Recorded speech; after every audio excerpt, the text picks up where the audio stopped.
Hey guys, what's happening? Thanks for watching and all that stuff. I appreciate it. I'm having fun today. I hope you are as well. I've been working in this album with a lot of Germany photos in it. Well, it's a photo album from Germany, so it makes a lot of sense, doesn't it? I've got a blue hour shot that I was working on, and it started out pretty blue, and I turned it into something that I think looks a whole lot better. So let me show you the photo. Here's the original exposure shot in Heidelberg, lovely town, absolutely gorgeous. And the thing about blue hour shots, and to be clear, like blue hour is my favorite time of day to shoot. I just absolutely adore it for cities because the lights come on, and then if you have water like this, you get these sparkly, twinkly reflections everywhere. It's just awesome. Anyway, the thing is blue hour, it can be really blue, and things can be really blue like this. And so if you're not careful, your photo is going to be entirely blue. But I don't want to overdo the blue. That's starting to sound like a Dr. Seuss poem. So anyway, what did I do? I took it from here and I turned it into that, because what I like about blue hour in cities, as I said, is you get these nice lights that come on. And in this case, I kind of accentuated that, where I wanted to really kind of draw your attention to that. I was going to say thin line. It's not thin. The line in the center where the buildings and the lights reflect. I wanted to draw attention to that and sort of away from the rest of the photo. Here, the center of the photo is kind of just blending in. I mean, it's fairly evenly exposed across the whole thing. It's all pretty blue, but after some editing, I think it's really starting to pop. So let me jump into how I did that, reset these filters, and we'll get started. Okay, so here we are. This was all in one layer. This is the raw file. I'm in the raw develop filter. So you can see I started like that. And after raw develop, I'm like that, which is really nothing, to be honest. I did almost nothing with it. I did a minor temperature and tint adjustment and added some clarity. That's it. I jumped in then next to the Accent AI 2.0 filter, and that really brightened the photo. Now, the thing is, it's still really blue. We're going to fix that in a moment, but I went to 100 on that. And in fact, I'm only doing this video because I was experimenting with Accent AI on this photo without any other filters, and I dragged it to 100 to see what it looked like, and I was like, wow, that really made quite a difference. I should kind of play around with this photo and see what I can get with it. And I ended up doing all the things I'm going to show you in the video and decided to make a video about it. So that's half the time how I end up doing these videos, is I'm jacking around, figure out something that I think looks kind of cool. The before and after is significant enough, and maybe I have some tips and tricks in there, and I just say, hey, why don't I share that? Maybe it'll help somebody. So I hope it helps. Okay, next up was tone, and there you go. That's where I brought in contrast, which for some reason, I don't really even know why, even though I only did this photo about an hour ago. I don't really know why I didn't do contrast in the develop filter, but I pretty much add contrast to just about probably every photo. And so when I added tone, I wanted to add contrast, also bumped up smart tone, and pulled down the blacks a little bit. So went from there to there.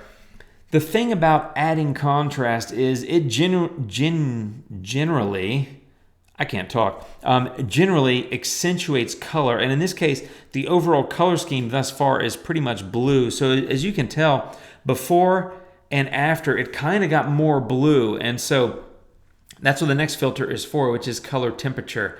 Hey, Jim, guess what? There's color temperature in raw develop. Yes, there is. But sometimes I'll just add the components of raw develop as a separate filter. So you have highlights and shadows or exposure or color temp or whatever. Sometimes I'll add those because I've already done raw develop and I'm kind of moving on, and I don't know, I got a thing about backing up. I don't really like to. So does it make a difference to add it as a separate filter versus just doing more of it in the raw develop filter?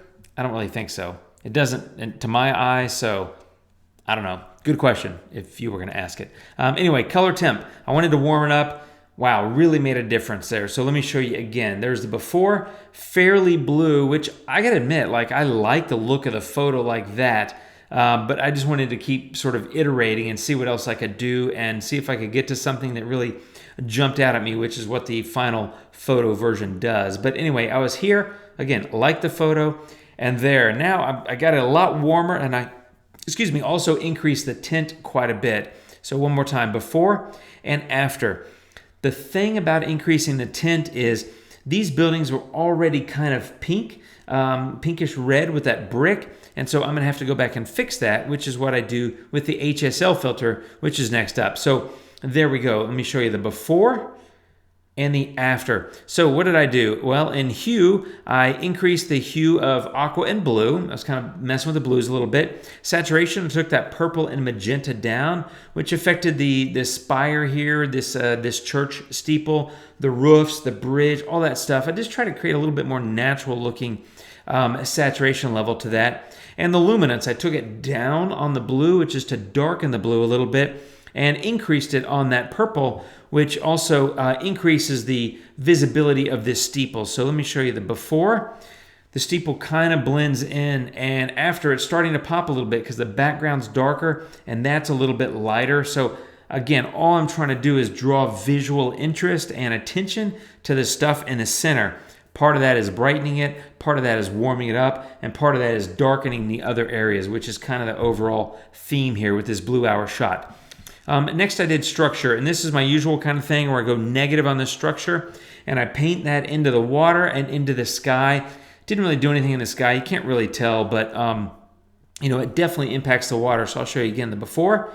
There it is. You can see a little bit more of the water and the after. So a little bit smoother, creates a little bit more of a long exposure kind of look, and that's because the water is already fairly still. And in fact, this was 2.5 seconds, so not a long exposure by any stretch, but it's not a quick snap either. So okay, so at that point I really liked the photo, but I wanted to create a little bit more dramatic impact. Also wanted to darken that sky and darken the foreground. So there's a number of ways you can do that, but I chose to use the exposure filter, and so I added that, and then I dropped a gradient mask and I added that in the top. So let me show you. I'll just click on brush and I'll show you. I just took a gradient mask and dropped that negative 1.39 on the exposure, just dropped that into the sky, and that allowed me to go from pretty brighter sky to a bit of a darker sky. And again, I'm creating a little bit deeper blue hour look than I was starting with. So remember, I started with that and I'm trying to get a little bit darker. And then I did the same thing on the bottom section of the photo, and I'll show you with the mask tool. There you go. Same thing, gradient mask and negative exposure. This one's negative 1.29. The numbers don't matter. Go by feel, go by what you like visually, which is what I did. And then I just dropped that mask in to the water and just kind of spread it out until I get it where I liked it. So there's the after. There's the before. There's the after. All I've done is darken the photo. Now, two of the things that I do to this photo, the next thing is, in the interest of kind of making that center section pop, I wanted to add a little bit of structure. So I did that, and then I just painted it in. So I added structure, I got the brush, and if I could hit the right button, I can show you where I masked in the structure. Basically, just across the buildings, a little bit on the steeple, maybe a little bit more on the steeple or whatever, a little bit on the castle over there. And that was it. And that was a structure bump of 48, so fairly substantial. But again, I'm just crisping up those buildings. I want to make them a little sharper. It might work on some situations to also do the same thing with the structure, maybe a little bit less on the reflection of these buildings in the water. I chose to leave it here because that's going to give you more of a long exposure look. But if you wanted to create a little bit crisper reflection, you could experiment with adding the structure filter again and painting it into the water there, maybe in front of these buildings, just to see if that'll crisp it up. I've done that in some other photos and it helps. Kind of depends on the photo. And the last thing was, I wanted to sort of tighten the focus, and I thought about adding a vignette. But one of the things about vignette is, although it does have a roundness slider to create more of a oval shape versus a round shape, it's not quite the same as for me using a radial mask with the exposure filter. So I added the exposure filter, I decreased it to make it dark, and then I applied it with a radial mask. Let me just click on brush to show you what the mask looks like, and it looks like that. And by the way, you have to invert it usually, so I inverted it as well. So that was it. Just applied a radial mask to the center of the photo and darkened the edges. So basically, I just made a vignette using the exposure filter and a radial mask. Quick and easy. And there you go. Went from that to that. So I've kind of darkened it twice. This one, and then also up here, the exposure sliders that I use with the gradient mask on the top and on the very bottom. So this was a combination of filters, both radial masks and gradient masks, and also brush masks, and a couple of different uses of structure. Structure to increase detail and crunchiness, structure to smooth out the water, which is negative structure, and then some color work and that sort of thing. But I really like where I came from, or I should say where I got to, considering where I came from. So fairly flat blue hour image. I would look at that in my library and think, kind of boring, not that great. And I look at it now and I think, wow, I really like that. It's a lot more dramatic. And it, again, went from there to there. Much more fun. To me, it gives it a bit more pop. I've also been able to, I think, draw the users or the viewers' attention into the center of the frame, which you're probably going to be drawn to anyway because it's a building and light's being reflected. But I think that version and those edits really make it pop. And that's some tips for making your blue hour photos pop. Hope they help. Thanks for watching. Have a great one, my friends. Take care. I'll see you soon, and adios.